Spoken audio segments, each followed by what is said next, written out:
Time అయితే ఇప్పుడు 1 అయితే అయిపోయింది నైట్. బీ షిఫ్ట్ అయితే చేసుకొని అయితే వచ్చాను. మా కంపెనీలో అయితే స్వీట్లు అయితే ఇచ్చారు, ఎందుకంటే దసరా కదా.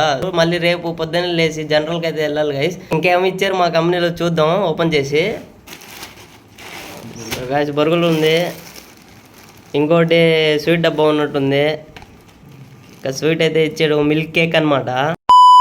నేను ప్రేమ్ బాయ్ అయితే మిల్క్ కేక్ అయితే తినేసాము. ఇంకా ప్రేమ్ బాయ్కి అయితే కాల్ వచ్చింది, వాళ్ళ ఫ్రెండ్ ఎవరో బయట వచ్చారని బయటకి అయితే వెళ్ళాడు. ప్రేమ్ బాయ్ అయితే డైలీ ఇంకా బీ షిఫ్ట్ లో అయితే స్నాక్స్ అయితే తెస్తాడు. టైం అయితే ఎక్కువ అయిపోయింది, నేనైతే ఇంకా నిద్రపోయాను.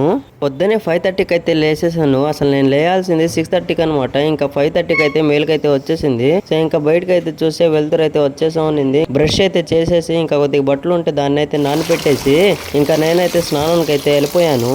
నేను నైట్ అయితే బీ షిఫ్ట్ చేసి ఇంకా నేను జనరల్ అయితే ఈరోజు చేయాలన్నమాట. సో ఇంక 4 hours అయితే ఇంకా స్లీప్ అయితే చేసుకొని ఇంకా పొద్దున అయితే రెడీ అయిపోయాను. ఇంకా ప్రేమ్ బాయ్ తెచ్చిన కేక్స్ అయితే ఇంకా పొద్దున లేచి తినేసాను. ఇంకా రెడీ అయిపోయాను కంపెనీకి. గంట ముందే అయితే లేసాను. ఇంకా రీల్స్ అయితే కాసేపు చూసాము. నేను ఇంకా బస్ స్టాండ్ కి అయితే బయలుదేరేసాను. తొందరగా లేసాను కదా, బస్ స్టాండ్ దగ్గర కానీ తొందరగా అయితే వచ్చేసాను. సో 365 days ఛాలెంజ్ లో ఇది డే 51 మాట. ఇది లాస్ట్ లో ఎందుకు చెప్తున్నానంటే స్టార్టింగ్ లో చెప్తే బాగుంది అని ఇంకా నేనైతే లాస్ట్ లో అయితే చెప్తున్నాను. ఈ రోజు అయితే డే అయితే అలా గడిచిపోయింది. నన్ను అయితే ఇంకా ఫాలో చేసుకోండి గైస్. Bye bye.